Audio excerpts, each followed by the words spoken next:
బడిబాట 6వ రోజు మరియు చివరి రోజు క్రీడా దినోత్సవం సందర్భంగా సదాశివపేట పట్టణంలోని ప్రభుత్వ నెంబర్ 1 పాఠశాలలో ఘనంగా క్రీడా దినోత్సవం నిర్వహించారు. విద్యార్థులందరికీ క్రీడా సామాగ్రిని పంపిణీ చేశారు. పాఠశాలలో తప్పనిసరిగా 1 గంట పాటు విద్యార్థులకు క్రీడలను కేటాయించాలని విశ్రాంత మండల విద్యాధికారి డి అంజయ్య తెలిపారు. ఈ కార్యక్రమంలో మండల విద్యాధికారి శంకర్, జీసీడీఓ సుప్రియ, బాలికల కాంప్లెక్స్ ప్రధానోపాధ్యాయులు జయసుధ, ప్రభుత్వ నెంబర్ 1 పాఠశాల ప్రధానోపాధ్యాయులు అన్నపూర్ణ, ఉపాధ్యాయులు, తల్లిదండ్రులు పాల్గొనడం జరిగింది. 4 గంటలకి ఫోన్ అంటే 4 గంటలకు నేను మెడిటేషన్ స్టార్ట్ చేస్తాను.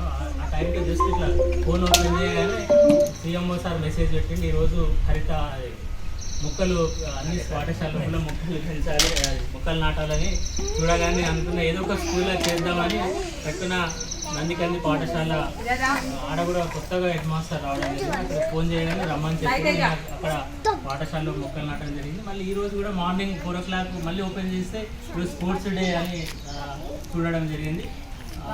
ఏం చేయాలబ్బా అని ఆలోచిస్తే అరే పిల్లలకి కనీసం ఏదన్నా ఒక స్పోర్ట్స్ సంబంధించిన ఆట వస్తువులు ఇస్తే పిల్లలు చాలా హ్యాపీగా ఫీల్ అవుతారన్న ఉద్దేశంతో ఏ స్కూల్కి ఇవ్వాలి అనేది పొద్దున్నే సీఎంఓ సార్తో చర్చిస్తే మీ ఇష్టం సార్ ఏదన్నా ఇవ్వండి అంటే మళ్ళీ 2-3 స్కూల్ అనుకున్నాం. ఫైనల్గా అన్నపూర్ణ టీచర్ స్కూల్కి ఇస్తే చాలా యూస్ఫుల్గా ఉంటుంది, పిల్లలకు ఉపయోగపడుతుంది.